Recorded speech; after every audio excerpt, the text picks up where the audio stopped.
ભાગવતમ દશમ સ્કંદનો 7મો અધ્યાય.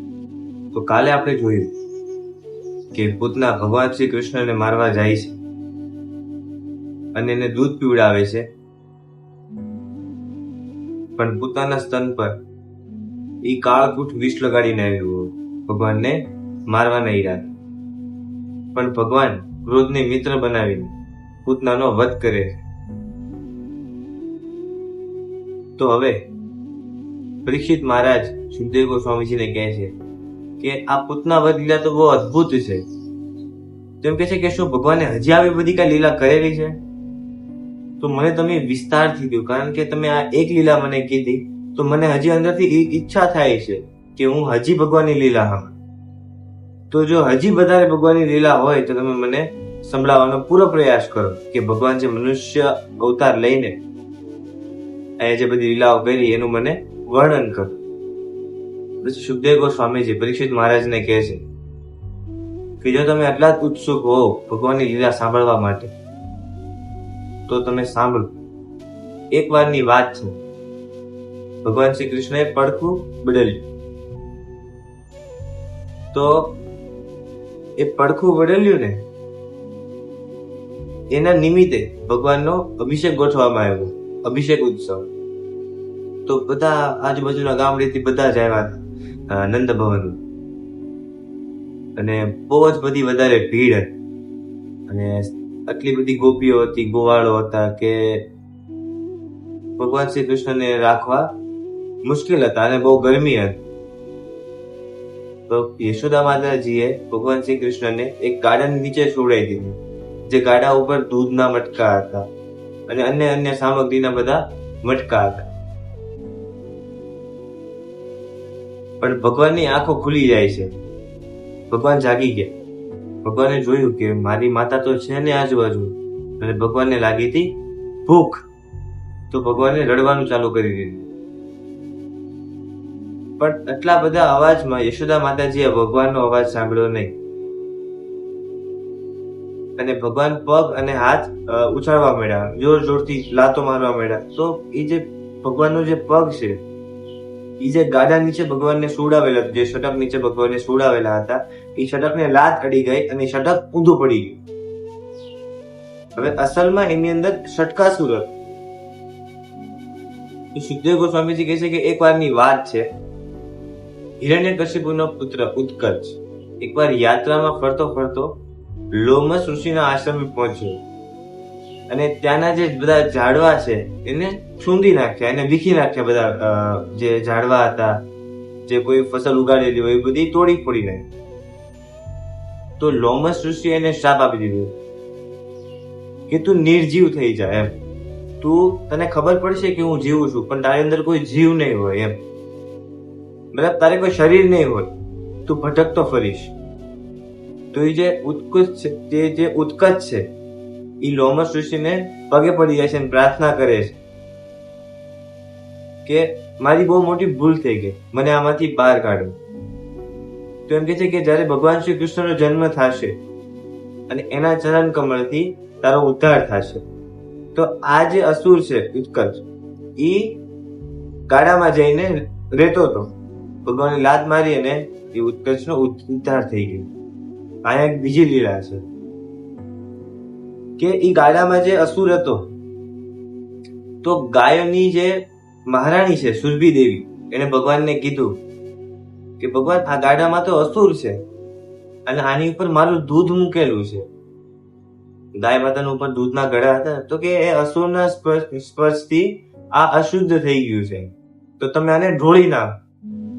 તો આમાં બે કામ થઈ ગયા, જે દૂધ અશુદ્ધ થઈ ગયું હતું એ ભગવાને ઢોળી નાખ્યું, અને બીજું એમાંથી જે અસુર હતો એનો પણ મોક્ષ થઈ ગયો. પછી જોરથી અવાજ આવે છે તો યશોદા માતાજી, નંદ બાબા અને ગોપીઓ બધી દોડી દોડીને આવે છે. પણ ભગવાનની દેખભાળ આટલું ત્રણ ચાર નાના ગોવાળ રાખેલા હતા યશોદા માતાજી કે તમે કાનાની ધ્યાન રાખજો. તો બધા કહે છે શું થયું, આટલું મોટું ગાડું કઈ રીતના પડી શકે? એમ તો ઓલા નાના જે છોકરા હતા એ કહે છે કે યશોદા માતા આ જે કૃષ્ણ છે એને લાત મારીને ગાડાને ઊંધું નાખી દીધું. પણ એ લોકોને વિશ્વાસ ન આવ્યો કે આ નાનો એવો છોકરો કઈ રીતના, પણ એ લોકોને તો નથી ખબર કે આ પૂર્ણ પુરુષોત્તમ ભગવાન સ્વયં છે, એ તો ધારે કરી શકે. પછી યશોદા માતાજી એ રડતા કૃષ્ણને ઉઠાવે છે અને જે ઋષિ મુનિઓ છે ત્યાં જઈને એને સ્તનપાન કરાવે છે. ઋષિ મુનિઓ વેદ મંત્રનું જે પાઠ કરે છે, આશીર્વચન આપે છે. અને પછી જે નંદ બાબા છે એ ભગવાન શ્રી કૃષ્ણનો અભિષેક કરે છે અને અભિષેક ઉત્સવ અહીંયા પૂરો થઈ જાય છે. પછી જે પરીક્ષિત મહારાજ છે એ કહે છે કે બહુ જ અદભુત કથા, ભગવાનની લીલા તો તમે જોવો કે જે ભગવાન જેને મારે છે કે ભગવાન જેની પર કૃપા કરે છે એ બે ભગવાનના થઈ જાય છે. તો શું આવી હજી કોઈ કથા છે? તો સુખદેવ ગોસ્વામીજી કહે છે કે હજી ઘણી બધી કથા છે એવી જે ભગવાન શ્રી કૃષ્ણએ કરેલી છે એના બાલ્ય અવસ્થામાં. સુખદેવ ગોસ્વામીજી કહે છે કે એક દિવસ માતા ભગવાન શ્રી કૃષ્ણને દૂધ પીવડાવી રહ્યા છે, તો ભગવાને એનો વજન પર્વતના શિખર જેટલો ભારે કરી દીધો અને અતિ ભારે વજન થતો જ ગયો. એ યશોદા માતાજી છે એ કે આટલો બધો વજન કઈ રીતના વધે છે? પણ પછી એને ઈશ્વરની ઈચ્છા એમ કરીને ભગવાન કૃષ્ણને નીચે મૂકી દીધા. ભગવાન તો સંતુષ્ટ થઈ ગયા હતા, ભગવાનને ખબર હતી કે તૃણાવર્ત આવવાનું છે. તો ભગવાનને કેવું કે સવારમાં દૂધ પીને એવું કઈ નક્કી ન હોય કે શું કરવું છે એમ, એટલે માતાએ કૃષ્ણને નીચે મૂકી અને ભગવાન ચાલતા દરવાજાની બહાર જતા રહ્યા. હજી ભાખંડ ભર્યા ચાલતા થયા હતા ભગવાન. અને આજે તૃણાવર છે એ કંસની આજ્ઞાથી ગોકુળમાં આવે છે ભગવાન કૃષ્ણને મારવા. તો એ આટલું જોરથી ભવંડર ચલાવે છે, આટલું જોરથી વંટોળીઓ ચલાવે છે કે આખું જે નંદગાંવ છે, આખું ગોકુળ છે એમાં વ્રજરજ એટલે બે ઘડી તો આખું દૂર થઈ ગયું. કોઈને કોઈ બાજુમાં જે કોઈ વ્યક્તિ ઉભો હોય તો કોઈને દેખાય નહીં, આટલી ધૂળ ઉડાડી આ તૃણાવર. અને ભગવાન બહાર આવ્યા અને તૃણાવર્તે જોયું કે આ જ કાળ છે. કારણ કે જે કોઈ રાક્ષસ કે રાક્ષસી ભગવાનને મારવા આવતું તો ભગવાન એને નાના એવા પીળા પીતાંબરધારી દેખાતા, તો ખબર પડી જતી કે આ જે દિવ્ય વિષ્ણુ એટલે આ જે દિવ્ય બાળક છે તો આ જ વિષ્ણુ હોય છે. તૃણાવર્તે શું કર્યું કે એને ભગવાનને ઉપાડીને એકદમ ઊંચો લઈ ગયો અને યશોદા માતાજી ગોતતા આવે છે તો જ્યાં કૃષ્ણને મૂક્યા ત્યાં કૃષ્ણ હતા નહીં. અને ગોપીઓ જોડે આખા ઘરમાં જોયું પણ કૃષ્ણ કોઈ જગ્યાએ મળ્યા નહીં. નંદ બાબા આવ્યો અને યશોદા માતાજી ખૂબ જ રડે છે. આ બાજુ જે ભગવાનને તૃણાવર્ત ઉપર લઈ ગયો આકાશમાં લઈ જ જાય છે. પછી પાછો ભગવાને એનું વજન વધાર્યું અને ભગવાને એનું ગળું પકડી લીધું, આટલું જોરથી ગળું પકડી લીધું કે તૃણાવર્તની આંખો બહાર આવી ગઈ, એનું શ્વાસ લેવાનું બંધ થઈ ગયું. એટલે એની જે ગતિ હતી એ હાવ ધીમી પડી ગઈ, નીચે પડવા લાગી. એ તૃણાવર્ત ભગવાન સહિત ધડામ કરી ગોકુળમાં નીચે પડ્યો.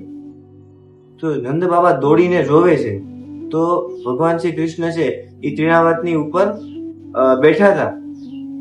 તો ફટાફટ જાય છે નંદ બાબા અને બધા ગોપાળો અને ભગવાન કૃષ્ણને નીચે ઉતારે છે. પછી નંદ બાબા કહે છે કે આટલો મોટો રાક્ષસ અને કૃષ્ણને મારવા આવ્યો હતો, પાછા બે ઉપરથી નીચે પડે છે અને તો એ કૃષ્ણને કઈ નતું પણ રાક્ષસ મરી ગયો. આ કેવી અદ્ભુત લીલા છે ભગવાનની. તો આવું નંદ બાબા મનમાં વિચારતા બધી વાતને ભૂલી જાય છે અને આ રીતના તૃણાવર્તનો ભગવાને વધ કરી દીધો. અને પછી એક વખતની વાત છે કે માતાજી ભગવાન કૃષ્ણને દૂધ પીવડાવી રહ્યા છે. તો દૂધ પીવડાવે છે અને જેવું ભગવાનને સંતુષ્ટિ થઈ જાય છે કે બસ હવે મૈયા મેં દૂધ પી લીધું, એટલે ભગવાન તો હજી બોલી નથી શકતા પણ ભગવાન મોઢું લઈ લે છે સ્તન પાસે જ અને બગાસો ખાય છે. તો બગાસું ખાય છે આટલી વારમાં યશોદા માતાજી કાનાના મુખમાં જોવે છે. તો મુખમાં જોઈને જોયું કે આખું બ્રહ્માંડ ત્રણેય લોક અને એની અંદર યશોદા માતાજી બેઠા છે એ પૃથ્વીની અંદર ગોકુળમાં નંદ ભવનમાં અને દૂધ પીવડાવે છે. તો એ ત્યાં સુધીનો આખો નજારો જોયો યશોદા માતાએ, પણ તરત આંખો બંધ કરી દીધી. યશોદા માતાજીને અંદરથી એમ થયું કે આ મારી અભાગની આંખો છે, કે આખો જે દુનિયાનો કચરો છે એ હું મારા લાલાના મુખમાં જોઉં છું. તો એ ડરથી યશોદા માતાજી એની આંખો બંધ કરી દે છે. હવે આગળ શું થયું એ આપણે હવે પછીના અધ્યાયમાં શ્રવણ કરીશું. હરે કૃષ્ણ.